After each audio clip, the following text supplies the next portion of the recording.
Hi, this is Liam from DigitalCameraHQ.com. Today we're reviewing the Panasonic Lumix GF3. For those who are still unfamiliar, this is a micro four thirds format mirrorless compact shooter. What that basically means is that it's a hybrid between a point and shoot and a DSLR. It's got the size and control scheme of a point and shoot, but the versatility and picture quality of a DSLR, as well as interchangeable lenses.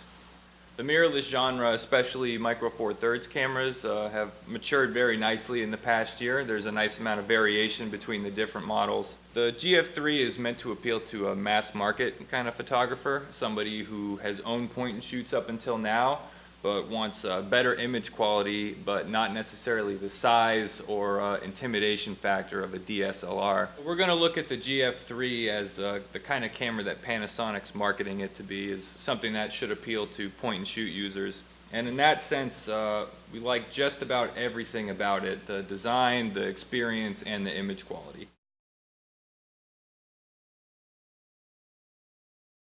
For a semi-serious camera, this is one of the smallest that we've seen.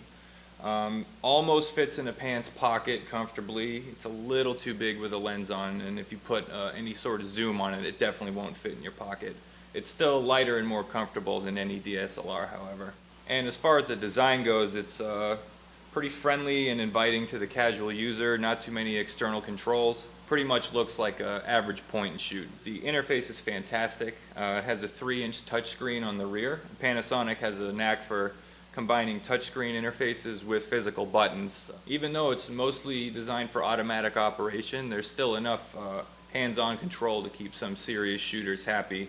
Has RAW mode, all the PASM shooting modes, in-camera noise reduction, saturation, sharpness controls. Has a nice feature set, everything that people want to see on a spec sheet these days.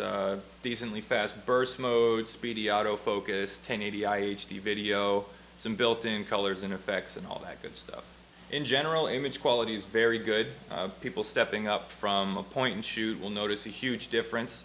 It's good enough to get some nice subject background separation.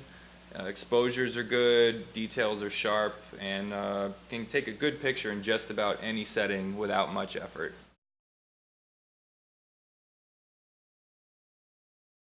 The biggest downside to the GF3 is the price. The 14mm configuration that we're holding here costs $700, so it's about the same price as most entry-level DSLRs. Sort of sets itself up for a comparison with those cameras because of that. And compared to entry-level DSLRs or even some higher-end mirrorless cameras, the ergonomics are cramped, the control scheme is not as intuitive as it should be, and there's a lot of room for improvement in terms of image quality at a pixel level.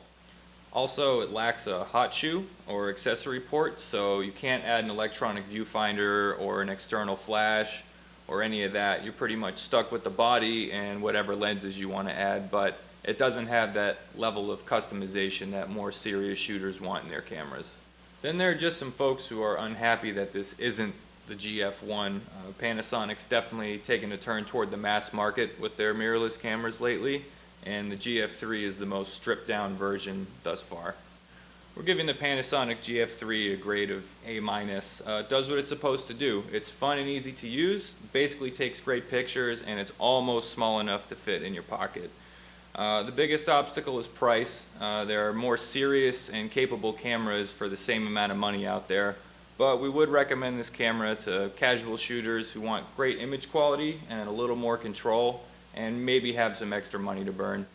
To read the full Panasonic GF3 review, check out digitalcamera-hq.com. I'm Liam with DCHQ. You stay classy.